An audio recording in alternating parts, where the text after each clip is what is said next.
Welcome, Virgo, to your high voltage Mars square Pluto deep dive video from the 22nd through to the 30th of May. One of astrology's most turbulent, powerful, and challenging planetary influences reaches a climax as it perfects on the 26th. Mars and Pluto exactly at 90 degrees, which can cause an enormous amount of tension.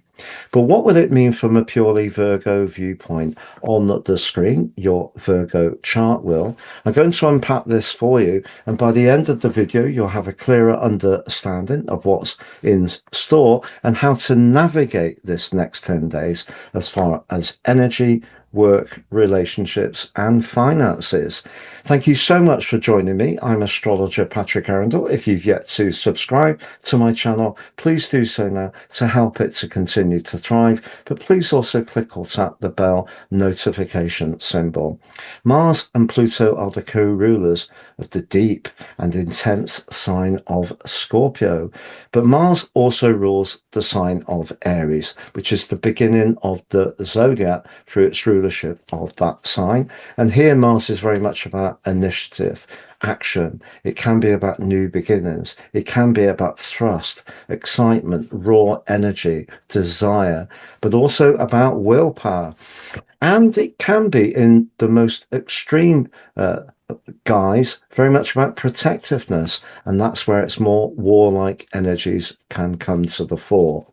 Pluto is very much about transformation. It's a deep, deep planet. It can be about the things we're obsessed about. It can be about the things we need to release that we're attached to, but it can be about where our lives evolve and are rebirthed in a very positive way too.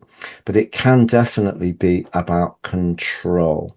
So what the dynamic is across the signs of Taurus and Aquarius, where the two players are now, how's that likely to be? Well, Mars in the sign of Taurus is very much more aware of being conscious of protectiveness around security. It is about life foundations, can be about how we feel about our value and self-worth, can be about money, and definitely the appreciation of more sensual pursuits, because the sign of Taurus is ruled by the sultry Venus. So the raw desire that you can get with Mars can show up there. Pluto, on the other hand, in Aquarius, Aquarius is a very detached, cool air sign. And Pluto here is really changing how we're all connecting in a more societal way. And we're seeing huge advances, but also huge alterations around things like technology, automation, robotics. But also Pluto in Aquarius can be a little bit dystopian, because Aquarius energy can run on the cool side. And for you, it represents the sixth house, which can be life structure, organization, routines, work, our approach to our physical well-being. And Pluto here has been really making you conscious over the last couple of years of other options, perhaps in terms of the work you do, perhaps as far as what you eat and drink. Maybe if you have been someone who's had a real sort of set way of doing things, Pluto may have been challenging that for some while for you. But what we get with Mars for you in Taurus in the ninth house is a much more adventurous spirit. It's much more about breaking free of any limitations. It's about being more independent. It is about wanting to experience excitement. And because of that very dedicated part of your nature, which has a real appreciation of obligations, fulfilling services in a timely and efficient way, the conflict between them is that Pluto is very much about change, but asking you to think about change in the things that are routine. And Mars is very much about our desire, but for you, the desire at the moment could be to do something different, but then maybe within yourself you feel conflicted. You'd rather stick with what you know, but then what you know might be changing anyway, not by what you're doing, because of what's changing around all of us, but particularly in the world of work. So this can be a real tension point between a provocative energy that's asking you to reconsider your individual approach to situations against the part of you that's quite comfortable with the status quo.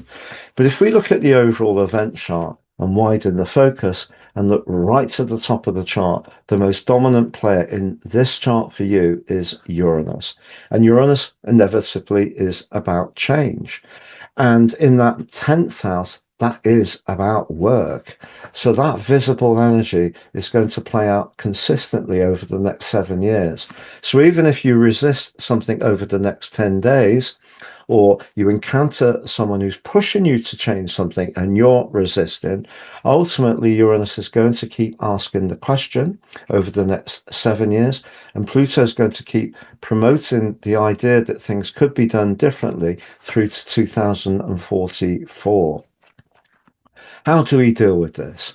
Well, if we look at the energy of the sun's right at the top of your chart in Gemini. Gemini is a sign of knowledge. It is about information. It is about communication. But the 10th house for you is your connection to the world at large. So we've just had that very potent conjunction with Uranus. But ironically, the sun is in an extremely strong link with Pluto, almost exactly in trine, all but a few minutes. And then if we look at the moon, the other luminary beyond the sun's in the sign of Libra, very much about balance. So a lot of communication potential here because the moon links to the sun and back to Pluto in an almost perfect way, a grand air trine. But if we think about the houses they're in, the sun's in the 10th house, a very Capricornian feel. The moon in the second house, a very Tauran feel, and Pluto in the 6th house, a very Virgo feel. So the communication you have can be earthy. It doesn't have to be airy fairy.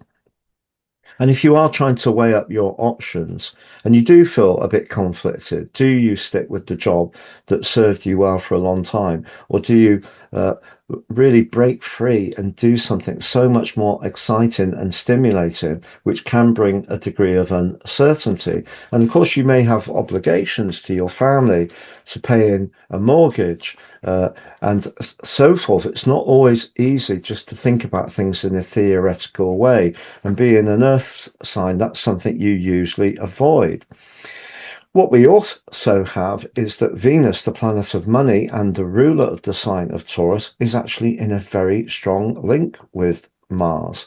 And that suggests if you're aligning with people where you could perhaps work collectively, share an approach. Maybe it could be a business partnership. The North Node on that 7th house also links fabulously well to Mars and fabulously well to Venus. So that might be something you could consider where you're not totally on your own, you're working collaboratively, but it may be something which brings more spark and excitement, and that could call out to you. But if you are talking about everyday money, it's something that most of us have to do. We do have Saturn in your 8th house of longer term earning and shared finance, and that is in an opposition with the moon. And also Saturn, which can be about limitation, is in a square with the planet of money, Venus. So even if you are thinking about doing pitching in with someone else, sharing resources, sharing information, sharing different skill sets, it still will require a degree of careful thought. So I think one of the best things to do over this next 10 days is not be too impulsive. Also, just to say, your ruler Mercury is right at the top of this chart as well. If you can talk to anyone very experienced, maybe not in exactly the same field as you, but just has a deep background in different parts of life, their wisdom could be very helpful to you. The sun is also in a T square with the North Node and the South Node. Now, the South Node is very much what you would prefer to stick with. It's where you identify your individuality most comfortably. The North Node is asking you through to the end of July, the true North Node, to be open to collaboration. But the Sun in that 10th house asks a question that may upset the status quo, even if the sun's linked to Pluto and the moon is giving you the conversation and the ideas, will it still be something you're quite ready for? So those are the big questions for you, Virgo. It, of course, depends on your unique situation. I'm going to summarize those four areas of energy, work, relationships, and finances next. But just to say, I've slashed the price of my personal horoscope report. It's now three for the price of one. And you purchase your life roadmap report, which helps us to understand the patterns that are playing out in our lives, get a more intimate understanding of them, but work with those energies better future forwards. Free, your 12 months transit forecast, but also your draconic soul karmic analysis. And that is really fascinating. In your natal chart, if you don't have the North Node late in Pisces or early in Aries, your draconic chart can look so different and help you to look at life, astrology, and yourself in a profoundly different way. Please see below for more. If you've yet to watch your Gemini season 1 month forecast, that's on the screen. Your Mars in Taurus 6 week forecast on the screen. If you'd like to work with me one-to-one, it would be an absolute pleasure. Please see my testimonials below. And if you've yet to take advantage of my free daily written horoscope fired to your device each morning, you can sign up for that and also get your celestial early day pit stop from it.